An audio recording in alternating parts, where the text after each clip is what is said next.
네, 오늘 네 분의 전문가 모시고 대선 관련 이슈 짚어보도록 하겠습니다. 정태욱 자유한국당 원내대변인, 양문석 공공미디어연구소 이사장, 이건태 국민의당 선대위 법률지원단 부단장, 배종찬 리서치앤리서치 본부장 나와주셨습니다. 안녕하세요. 안녕하세요. 어서 오십시오. 네. 반갑습니다. 네, 저희가 앞서 이제 취재기자 연결해서 오늘 대선 이제 공식 선거 운동과 관련한 이야기 들어봤는데요.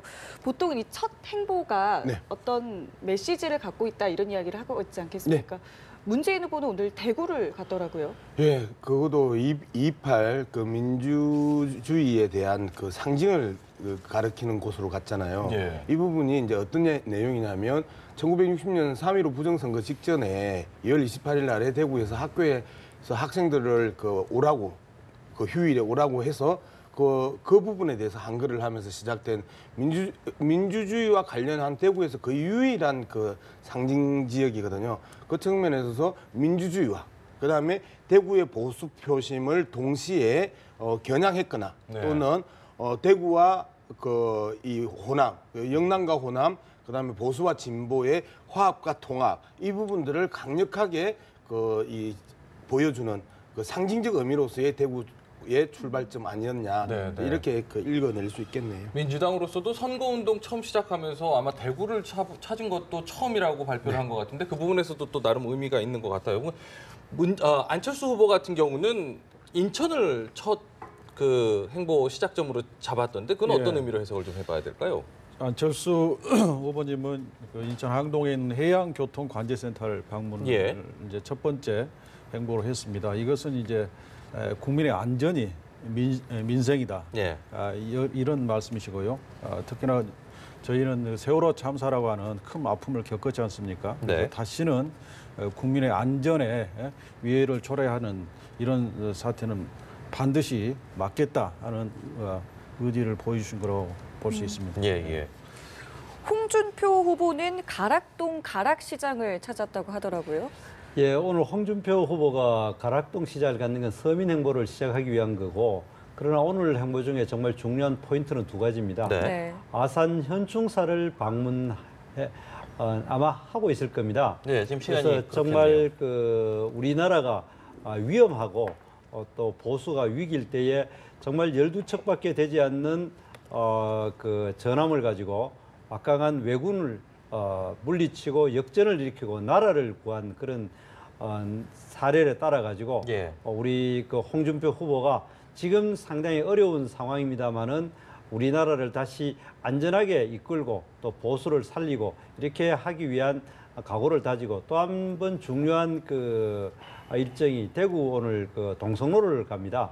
정말 우리 그 자유한국당이 이기고 또 대한민국이 바로 서려고 한다면은 동남풍이 불어줘야 되기 때문에 그 동남풍의 진원지인 대구, 그러니까 보수의 심장 대구에다가 시민들에게 가슴에 불을 지르는 정말 중요한 그 행사를 오늘 한다고 그렇게 계획되어 있습니다. 지난 주말 연휴 동안에도 부산, 경남 이쪽까지 해서 굉장히 좀 공을 많이 들였는데 아마 그 동남풍이 이 5월에 불거든요. 알겠습니다. 그러니까 5월 아마 불이라고 저는 생각합니다. 알겠습니다. 한편으로요, 이런 게 그 공식 선거운동 시작되면서 그 본격적인 여론조사 또 궁금해들 하시는 분들도 많이 계세요. 주말 사이에도 또 많이 나오지 않았습니까? 여론조사들도 많이 나왔었는데 특히 이제 가장 큰 변수 중에 하나로 이렇게 분위기가 좀 바뀌었다라고 지목하는 대목 중에 하나가 TV 토론도 어떤 여러 가지 변수가 되지 않았나 이런 평가들이 있더라고요. TV 토론이 이제 부동층의 마음을 움직일 수가 있거든요. 후보 등록하는 시점에 여론이 아주 중요할 수밖에 없고 TV 토론에서 후보들에게 기대했던 만큼의 역량이 보여지지 않은 경우에는 또 지지율에 반영이 될 수 있는 부분인데 특히 양강 구도가 뚜렷하게 형성되어 있는 지금의 여론조사 결과에서 토론회를 거치면서 이 문 후보, 안 후보 이 한쪽에서는 그 위기인식에 따라서 지지층들이 결집하는 모습을 보였고요. 안 후보의 경우에는 지지율이 조금은 조정되는 이런 모습도 토론회를 거치면서 나타났거든요. 앞으로 중요한 것이 이 공식 선거운동에 들어간 지금부터가 매우 중요합니다. 이 토론회도 중요하지만 또 조직력도 상당히 또 발휘될 수밖에 없는 것이 공식 선거운동 기간이 될 수가 있고 또 토론회도 여러 차례 남아있는 만큼 어느 후보가 네거티브 공방에 대해서 잘 대응하느냐 또 다른 후보와 차별화될 수 있는 이 한방이 될 수 있는 정책 아이디어를 끄집어내느냐가 매우 중요해지는 그런 첫 스타트로 보여집니다. 예, 이 시점에 여론조사가 그래서 무엇보다 좀 중요한 시점이다 이렇게 평가를 해주신 거고요. 네. 근데 이 주말 사이에 토론 방식을 두고 사실 여러 가지 이야기가 나오지 않았겠습니까? 그래서 안철수 후보 측에서는 어떤 방식 때문에 이런 이야기를 한 건지 먼저 좀 들어보고 싶은데요. 어떤 말씀? 그러니까 아마 토론의 스탠딩- 방식 때문에 좀 논란이 있었던 것 같아요. 스탠딩 방식을 이제 저희는 요구를 하는데 네. 사실 스탠딩 방식은 선진국에서 다 하고 있는 방식이고 국민들이 보실 때 굉장히 역동적이고 아주 젊게 느껴지지 않습니까? 그래서 우리도 선진국처럼 국민들한테 그런 역동적인 모습을 보이고 또 스탠딩 방식은 기본적으로 원고를 보기가 어렵습니다. 네. 그래서 후보가 가지고 있는 준비된 모습, 후보가 가지고 있는 그야말로 본인의 실력 이것을 국민들한테 유감 없이 보일 수 있고 또 국민들도 그것을 보고 저 후보가 어느 정도 준비됐는지 어느 정도 정책적으로 잘 실력이 있는지 이런 것들을 충분히 가릴 수 있는 기회를 드리기 위해서 네. 스탠딩 방식을 요구하는 겁니다. 네. 그 이제 토론 방식 때문에 이렇게 논란이 있는 것도 참 문제가 있는 것 같아요. 토론 방식을 논의하다가 이제 좀 지나친 이제 비평이 나온 거잖아요. 나이 폄하 발언 또 이거 크게 이야기하면 노인 폄하 발언까지 갈 수 있는 위험한 발언이었었거든요. 국민의당 중앙선대위 그 김유정 대변인이 이렇게 이야기를 합니다. 2시간도 서 있지 못하겠다면 문재인 후보는 국정 운영을 침대에 누워서 할 거냐 이렇게 이제 공격을 하는 바람에 이 논의가 전혀 다른 그 불똥을 이제 튀긴단 말이에요. 예. 전형적인 그 안철수 후보를 의 젊음을 강조하기 위해서 지나치게 문재인 후보의 나이를 그 공격했다라는 측면에서 이제 첫 번째 문제가 있는 거고 두 번째 이제 스탠딩이라고 하는 것도 여러 가지 또 방식이 있습니다. 5명이 다 앉아서 하는 방식이 있고 그다음에 그 대답하고 말하는 사람이 그때 일어나서 말할 수 있는 방법이 있거든요. 네. 예를 들면 120분 동안에 한 후보가 사용할 수 있고 발언할 수 있는 시간은 한 20분 정도입니다. 20분 정도인데 이게 3자 구도에 그 한 3명 정도가 나서 하면 스탠딩이라는 그 스탠딩 같은 경우는 상당히 의미 있고 아까 말씀하셨던 기본적인 원고나 그다음에 다른 자료에 의존하지 않을 수 있거나 그다음에 쪽지에 의존하지 않을 수 있는데 5명 같은 경우는 계속해서 카메라 외곽에 계속 서 있을 수밖에 없는 네. 부분이 있습니다. 그래서 5명이 서서 하는 방식은 상당히 비효율적이다라는 이 미국의 이 토론 방식에 있어서 여러 가지 이제 그 성공의 조합이 있고 이 실패의 조합이 있으면 대표적으로 실패의 조합이거든요. 이런 부분들은 그런 측면에서 본다라면 좀 더 효율적이고 의미 있는 토론을 위해서 한 3명 정도면 스탠딩으로 쭉 갈 수도 있겠지만 5명이 서서 갈 이유는 없다. 이런 측면이 하나가 있고 또 마지막 하나는 기본적으로 룰 세팅 과정에 있어서의 예. 그 상호의 기싸움 이런 측면들도 분명히 있지 않았냐. 이제 이런 평가를 해볼 수 있겠습니다. 네. 지금 보면 그 또 하나 이제 사실은 토론회를 가지고 궁금해하시는 분들 중에 하나가 또 토론회도 그렇고 여러 가지 여론조사 관련해서도 궁금해하는 게 안보 이슈. 지금 한반도 안보 위기라는 얘기 되게 많이 하지 않습니까? 근데 안보 이슈와 관련해서 사실은 그 강점을 보여야 될 게 이제 보수 쪽일 텐데 보수 쪽에서 사실은 이번에는 이렇게 안보 위기다 강조를 하지만 별로 이렇게 뭐랄까 지지를 끌어내지 못하는 것 같은데 여기에 대해서는 어떻게 좀 보고 계시나요? 예, 뭐 이번 토론 자체는 이제 처음이다 보니까 충분히 이제 그 안 된 부분이 있습니다만 그러나 한 가지 짚고 넘어가야 될 것은 예. 그때 그 홍준표 자유한국당 후보가 그 문재인 후보에게 정말 당선되면 제일 먼저 그 김정은을 만나러 갈 거냐 이야기를 할 것에 그러니까 물으니까 그러면은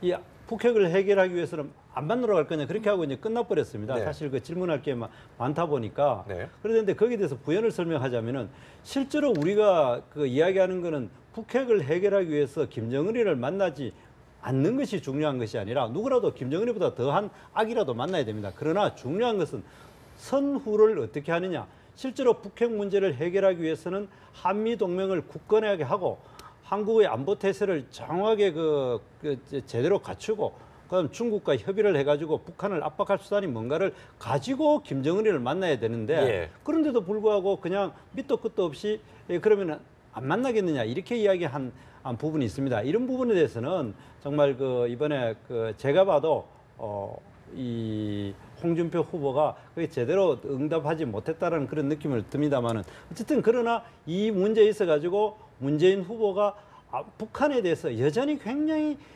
순진한 생각을 하고 있구나. 그냥 미국과도 사전 조율을 하지 않고 중국과도 아무런 협의도 없이 그냥 김정은만 찾아가가지고 우리 민족끼리 잘해보자라는 식으로 그렇게 이야기가 김정은이를 설득을 할 수 있다라는 그런 아직도 소박하고 감상적이고 민족 내부의 일은 우리끼리 해결하자는 그런 사고방식을 가지고 있다는 점에서 참 경악스러웠지 않는가 저는 그렇게 생각을 합니다. 네.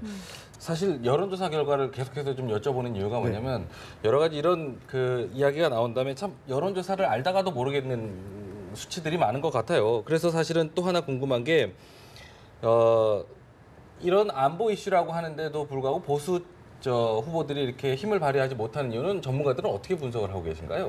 가장 큰 이유는 지금 이 안보에서 특별하게 후보들 간의 차별화가 되지 않는다라고 하는 점. 그리고 과거에는 안보 이슈를 독점했던 이 보수 후보, 보수 지지층 네. 내가 분열되어 있는 것이 가장 큰 이유로 꼽을 수가 있는 것이거든요. 네. 뭐 국정 수행을 잘할 것 같은 후보 또는 안보 이슈를 잘 대응할 것 같은 후보를 물어보더라도 지지율에서 크게 차이가 나지 않는 응답을 하는 경우들이 많습니다. 예. 내가 지지하는 후보가 그 이슈에 대해서 잘 대응할 것이다. 국정 수행을 잘할 것이다라고 응답하는 것은 지금 후보 지지층들이 객관적으로 어떤 이슈에 대해서 후보자들의 능력을 검증하기보다는 짧은 대선 기간이는 만큼 지지하는 후보가 무조건 또 잘할 것이다. 이런 응답을 내놓을 수밖에 없는 것이거든요. 그리고 네.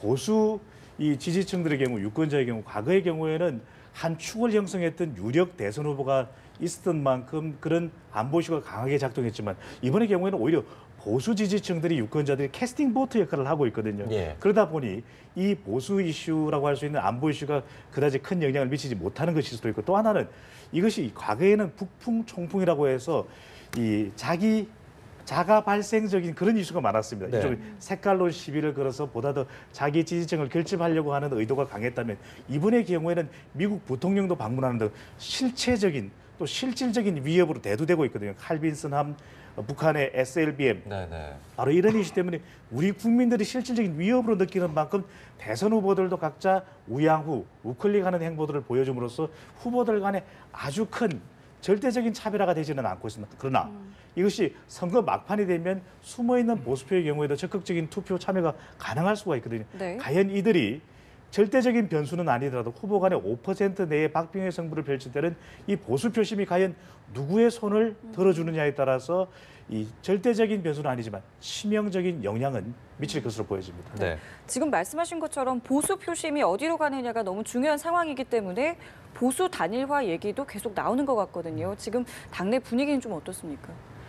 자유한국당은 우리 큰 의미 없이 이대로 영원히 계속 가가지고 어쨌든 대선에서 필승하기 위한 여러 가지 생각을 하고 있습니다. 지금 당장은 지지율이 꽤 낮습니다만 그러나 지난 이런 사태를 가져온 거는 탄핵 여파와 그리고 특히 우리 홍준표 후보가 지사직을 계속 가지고 있었기 때문에 열흘 정도 선거운동을 못했습니다. 네. 근데 이제 본격적으로 하고부터 여론 지지가 조금 오르기 시작하고 특히 아직도 여전히 이 모rum무응답이 한 20% 정도 되고 있습니다.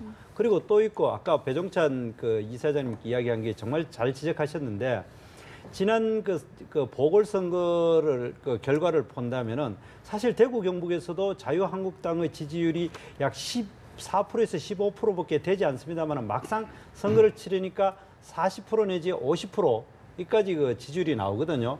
그런 거는 뭘 의미하느냐 하면은 이 모rum무응답이라 하는 것 이외에 아예 대답을 하지 않고 있는 보수표가 상당하다는 뜻입니다. 그렇기 때문에 이분들이 정말 우리 자유한국당에서 제대로 투표장으로 끌어올 수 있는 심리적인 계기만 마련해 준다면은 엄청난 힘을 발휘할 거고 이것이 결정적인 변수가 되지 않을까 저는 그렇게 생각을 합니다. 네. 한 가지 더 궁금한 거는 그러면은 일각에서는 유승민 후보를 가운데다 두고 지금 홍준표 후보 쪽으로 가느냐 또는 반대로 국민의당 안철수 후보를 좀 지지하느냐 이런 쪽으로도 오고 가고 이야기가 오고 가고 있거든요. 네. 이런 이야기는 혹시 어떤 변수가 좀 될까요? 나중에 모르겠습니다만은 유권자들이 선택할 때 그 부분도 감안을 해서 선택을 하게 될까요? 어떻게 보세요? 국민의당과 바른정당 간의 이 단일화 가능성에 대해서 계속 거론이 되고 있는 것은 그만큼 두 지지층들이 상당히 닮아 있다는 것입니다. 겹치는 부분이 시너지 많군요. 효과가 날 수 있다는 것 때문에 그렇고요. 네. 단일화는 안 하는 것이 아니라 지금은 못하는 현상으로 나타나고 있습니다. 자유한국당과 바른정당이 같은 뿌리였기 때문에 이 범보수 단일화가 가능하지 않겠느냐라고 지적되고 있지만 네. 그럼에도 불구하고 이미 대통령의 탄핵과 관련된 입장차가 엇갈렸기 때문에 지지층들도 그 성향 자체가 다른 형태로 나타나고 있거든요. 그렇기 때문에 자유한국당과 바른정당은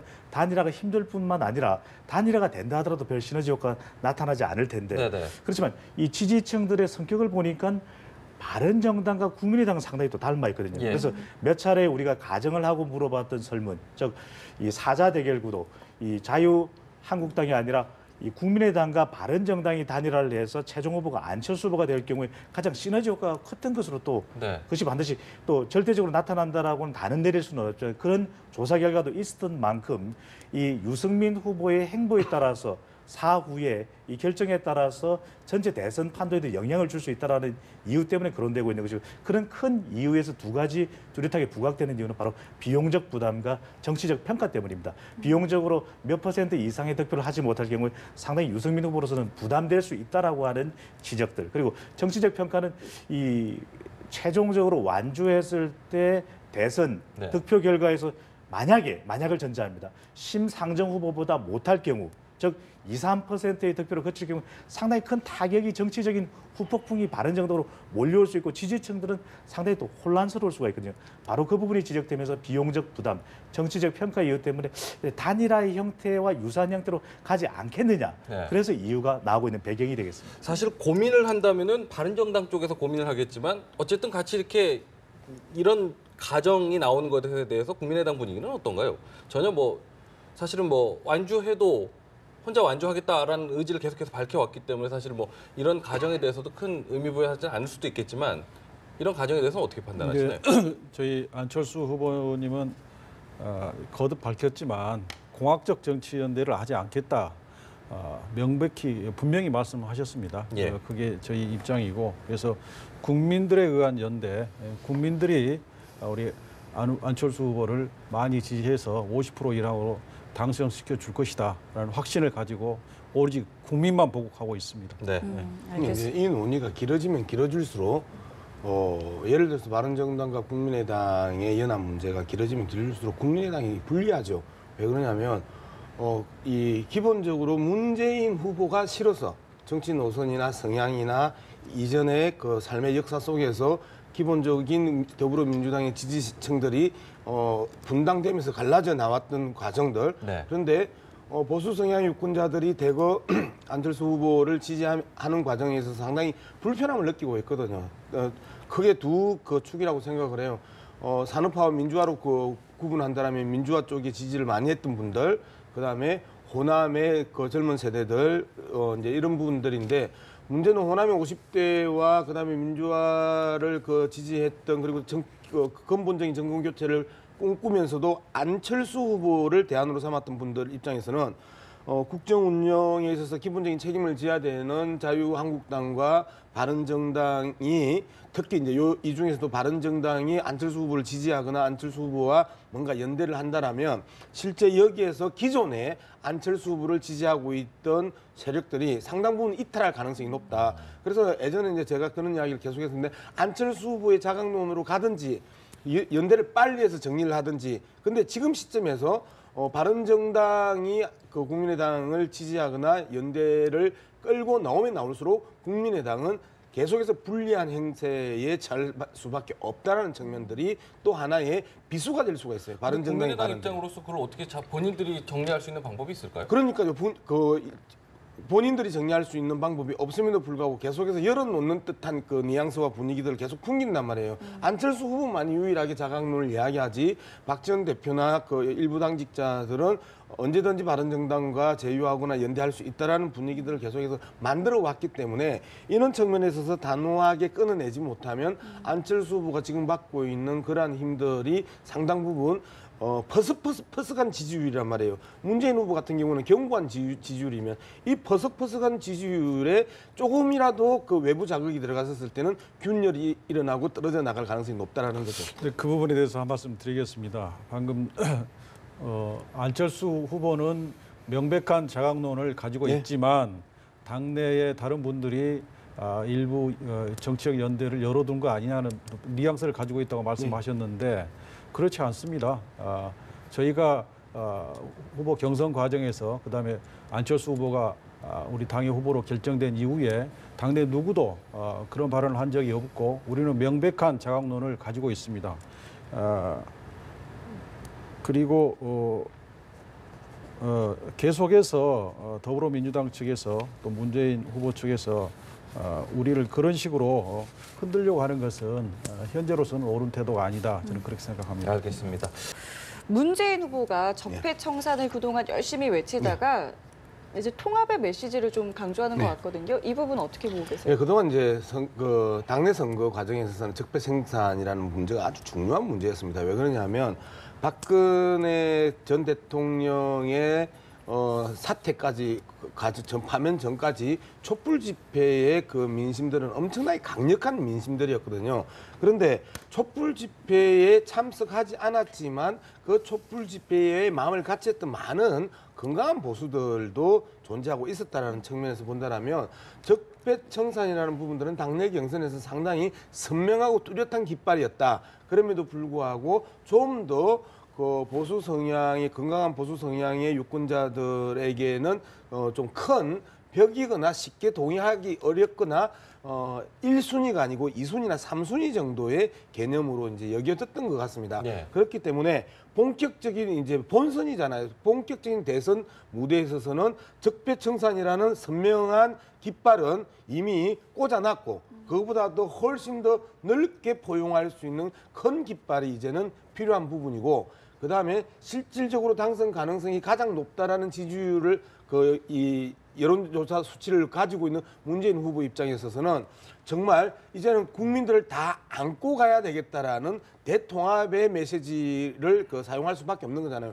원래 모든 경쟁에서 넘버1은 대통합의 메시지를 가지고 있는 거고요. 넘버2나 넘버3는 그 넘버1을 꺾기 위해서 아주 자극적이고 뾰족하고 예리한 그 슬로건을 치고 들어올 수밖에 없거든요. 네. 그런 측면에서 본다면 이제는 방어와 수승의 개념으로서의 대통합이 사실상 자연스럽게 언급되고 그다음에 주요한 알겠습니다. 슬로건으로 뜰 수밖에 없는 것 아니냐라고 분석할 수 있겠네요. 알겠습니다.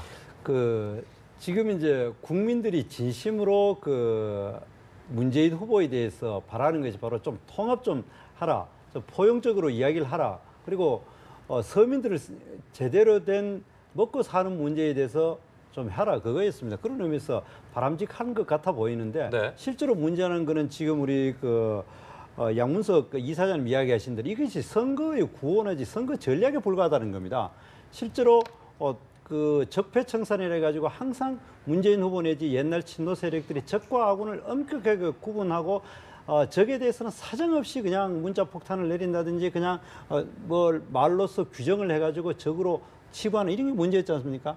그런데 지금 갑자기 이제 대세론이 좀 흔들린 듯 하니까 통합이라는 용어를 꺼내고 오늘도 대구도 찾아가고 그리고 박영선 의원도 이래 품던 것이 거기에 대해서 일반 국민들이 얼마나 진정성을 느끼느냐는 겁니다. 얼마 전에 경제를 챙긴다고 모임을 가졌는데 그건 정경련 날 빼버리고 모이더라고요. 그리고 또 최근에도 우리 당은 아닙니다만은 국민의당과의 문제에 있어가지고 국민의당이 누구랑 연대하니 안 하니 누구한테 지지를 받는 것 자체를 적폐 세력으로가 연대한다고 막 공격을 하고 있는 겁니다. 예. 그러니까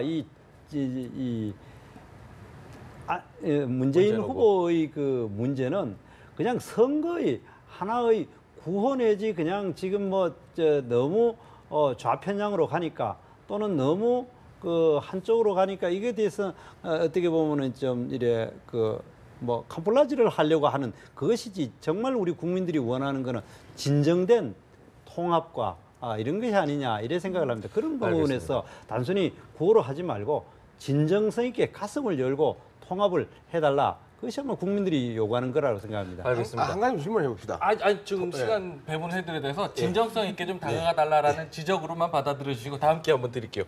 안철수 후보도 좀 짚어봐야 되잖아요. 지금 시간이 얼마 남지 않아서 안철수 후보 같은 경우도 그동안 사실은 뭐 여러 가지 이제 그 지지율을 끌어올리기 위해서 노력을 했지만 눈에 띄는 건 보면 이번에 포스터 같은 경우도 당의 이름을 앞세우기보다는 안철수 후보 이름을 앞세우고 특히 무엇보다 이제 국민을 좀 앞세워서 좀 강조를 했더라고요. 선거 전략 관련해서 어떤 전략을 갖고 계신지 먼저 설명 듣고 이야기 마무리해야 될 것 같습니다. 그 포스터가 이제 그 국민의당을 안 쓰고 국민이 이긴다라고 썼습니다. 그래서 이제 거기에 국민이 나오기 때문에 특별히 또 국민의당 또 쓰는 것보다는 국민으로 대표되는 국민이 이긴다 이렇게 썼던 거지. 거기는 많은 의미가 함축이 돼 있습니다. 저희 선거 전략은 이제 기본적으로 지금 현재 굉장히 안보가 위험한 상황이니까 장악 안보를 그래서 공약 1호로 했는데 그래서 안보를 기초로 해서 미래 통합 유능한 정부 이걸 좀 내세우고 있습니다. 그래서 미래 부분은 교육, 그다음에 과학기술, 그다음에 공정한 경제. 이래서 앞으로 우리 미래를 밝게 했다. 그래서 일자리 문제라든지 청년 문제라든지 모든 것을 해결하겠다는 것입니다. 그다음에 통합은 이제 방금 적폐 문제가 나왔습니다만은 우리가 촛불 혁명에 다 같이 90% 이상의 국민이 동참했지 않습니까? 우리 안철수 후보도 가장 전면에 나서서 그걸 했는데 이제는 이제 국민을 좀 통합을 해서 합리적인 개혁은 계획대로 하면서도 국민들을 통합을 해야 된다. 이게 이제 저희 입장이고 두 번째 유능한 정부는 그 말로만 하는 정부가 아니라 그래서 실력 있는 사람들이 모아서 그래서 안철수 후보는 다른 캠프에 있는 사람이라도 또 다른 당에 있는 사람이라도 적임자라면 인재라면 탕평에 인사를 하겠다. 하는 정책을 가지고 있습니다. 배종찬 본부장께서 어쨌든 전반적인 그 정리를 한번 좀 해주시면서 마무리하면 될 것 같은데요. 네, 공식 선거운동에 들어선 만큼 5%를 더 잡는 경쟁에 돌입을 한 것이거든요. 문 후보의 경우에는 적폐청산이 지지층을 결집하는 데는 도움이 됐지만 외연을 확대하기 위해서는 과거에도 보면 이런 외연을 확대하기 위해서 무상급식 슬로건 그리고 경제민주화 슬로건이 있었던 것처럼 이번에는 든든한 그래서 좀 더 중도까지 포용할 수 있겠다고 하는 이미지를 강조할 수밖에 없는 것이고 안 후보의 경우에는 이 정당 중심이 아니라 이번엔 유권자 중심 그래서 초당적으로 본인으로 지지를 해달라고 하는 그래서 보수 표심을 좀 더 견고하게 유지하기 위한 그런 목적이 이 선거 슬로건에 담겨 있는 것으로 보여지고 홍준표 후보는 가장 중요한 것이 이 보수성을 강화하는 그런 모습을 보여주고 있습니다. 세월호 추모제에도 참석하지 않는 등 이 정치와 또 세월호와 선을 그으면서 이 떠나간 보수 표심을 끌어오기 위한 보수성의 이 강조를 통해서 이 본인의 선거 전략으로 삼고 있거든요. 이렇듯 이 후보들은 이 공식 선거 운동의 첫 스타트는 이 득표로 바로 연결되는 것보다는 상징성 있게 본인의 중도 외연 확장 전략이 듬뿍 담겨 있는 것으로 분석됩니다. 아직 조금 시간 남았는데 아까 말씀 못 드린 거 기회 한번 드려도 될까요? 하시죠, 죄송합니다. 한 바퀴 잠깐 맞아드리겠습니다. 우리가 지금 이제 전략에 대한 이야기를 이제 질문을 했고 그럼 전략이라는 부분들은 진정성하고 저는 같이 간다고 봅니다. 기본적으로 전략 속에 그 진정성은 기본적으로 녹여져 있는 부분이고 그다음에 이제 문재인 후보 같은 경우 대표적으로 이번에 조선일보 그 여론조사에서 안보에 있어서 가장 신뢰를 할 수 있는 사람이라는 이야기가 나왔던 거는 그동안 문재인 후보의 안보에 대해서 수많은 비판과 비평들이 있었고 그것들을 계속해서 자신이 그 군인의 그 모습들 그다음에 그 현역에 있었을 때 그 사진들 수많은 이미지를 만들어서 견고하게 해왔던 과정이었거든요. 그런 측면에서 본다면 안보에 있어서 가장 먼저 그 떠오르는 사람이 이제는 문재인 후보가 돼버린 겁니다. 그리고 알겠습니다. 사드 문제에 있어서 상당히 유연하게 지금 접근하고 있는 모습들을 본다면 제 입장에서는 상당히 불만스럽지만 보수 성향 유권자들 입장에서는 많이 위로를 받고 있는 것 아니냐. 알겠습니다. 그런 게 진정성 아닐까요? 선거 구호가 아니라 진정성 있게 그렇죠. 좀 통합을 하고 적과하고는 구분하지 말아주십시오. 아주 짧게 드려야 될 것 같은데요. 아주 짧게 아까 퍼석퍼석이라고 저희 지지자들을 말씀하셨는데 저는 그렇게까지 말씀하실 건 아니라고 생각합니다. 그 언론 보도에 따라서는 저희가 지지 유지율이 더 높다고 나온 경우도 있고 또 하나는 그렇게 견고한 지지층을 가졌다는 것은 반대로 해석하면 표의 확장성이 없다는 것을 의미할 수 있습니다. 알겠습니다. 고맙습니다. 네, 내부 말씀 여기서 마무리 짓겠습니다. 오늘 말씀 고맙습니다. 고맙습니다. 네, 수고했습니다.